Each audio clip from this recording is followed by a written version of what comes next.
Om Om Swastiastu. Swastiastu. Pemirsa, pariwisata Bali yang merupakan tulang punggung dari perekonomian masyarakat Bali dikhawatirkan akan menjadi stagnan akibat dari berbagai persoalan yang mendera, namun tidak ada solusinya.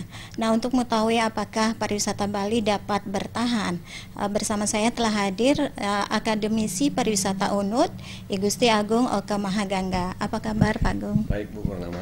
Baik. Oke, Pak Gong, melihat pariwisata Bali saat ini sebenarnya kondisi realnya seperti apa, Pak Gong? Baik, terima kasih Bu Purnama. Jadi kondisi pariwisata Bali saat ini kalau kita lihat dari angka kunjungan wisatawan memang tidak mengkhawatirkan data-data yang ada, tapi memang pada bulan-bulan ini kan kita lihat memang low season dan sekarang memang kalau kita lihat di beberapa tempat destinasi wisata tentunya dipadati oleh tamu-tamu domestik karena apa liburan lebaran dan lain sebagainya. Jadi kalau kita lihat sebenarnya memang banyak hal permasalahan yang dihadapi oleh pariwisata Bali, tapi belum menemui solusi. Saya sepakat dengan itu. Tapi tentunya kalau kita lihat secara keseluruhan, saya pikir pariwisata di Bali saat ini hingga saat ini masih berjalan dengan baik ya. Tentunya dengan karena kita Bali mempunyai keunggulan keunikan yaitu budaya. Itu. Nah, kalau seperti ini ke prospeknya ke depan seperti apa pariwisata kita? Baik, prospek saya kira ini sangat berkaitan dengan how to manage ya, pengelolaan.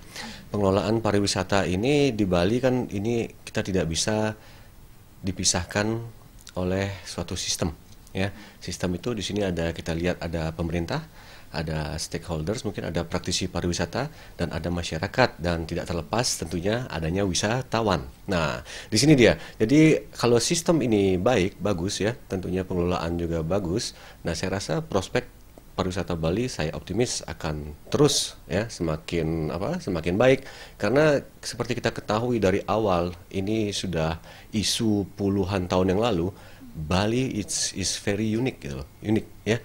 Keunikan budaya Bali ini tidak ada saingannya di dunia ya. Nah, sekarang permasalahannya bagaimana kita bisa mempertahankan dan membuat pariwisata ini menjadi berkelanjutan. Kan itu permasalahannya yang ada sekarang.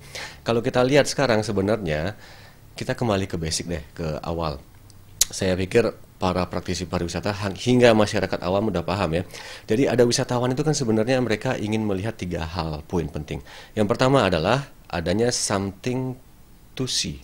Nah, ada nggak sesuatu yang unik dilihat di sana? Kemudian something to do yang kedua, hingga terakhir adalah yang berhubungan nanti devisa dan lain sebagainya, adanya something to buy.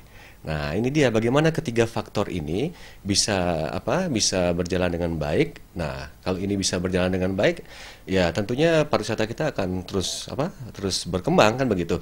Nah, sekarang kita lihat satu contoh hal kecil, something to see.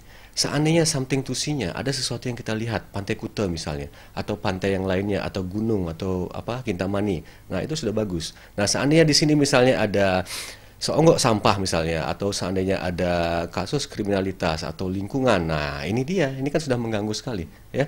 Boro-boro mau something to buy kan, nah, kalau sudah something to see-nya sudah tidak nyaman, nah, kenyamanan wisatawan kan menjadi terganggu dia. Saya rasa begitu. Nah, berbicara masalah sampah tadi, Pak Gongoko, mungkin seperti apa sih? Karena sampah ini persoalannya kayaknya sulit sekali diatasi. Mungkin karena kebiasaan masyarakat atau seperti apa. Nah, mungkin bagaimana kita menangani ini?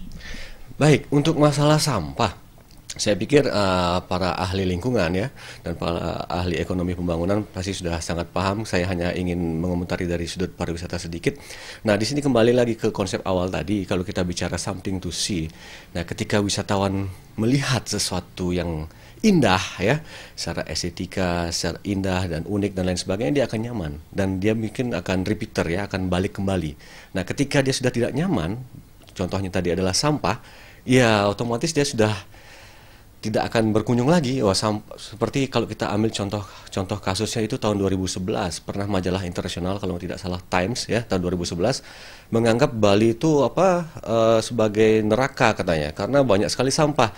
Kebetulan saat itu wartawan yang datang, nah di Kuta itu Pantai Kuta kan sering menerima sampah kiriman.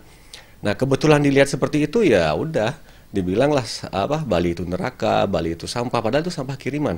Nah, di sini kita harus pahami bersama masalah sampah ini sebenarnya bukan permasalahan milik pemerintah saja ya, karena saya yakin pemerintah juga punya konsep Bali green and clean ya, seperti itu misalnya, untuk kebersihan misalnya.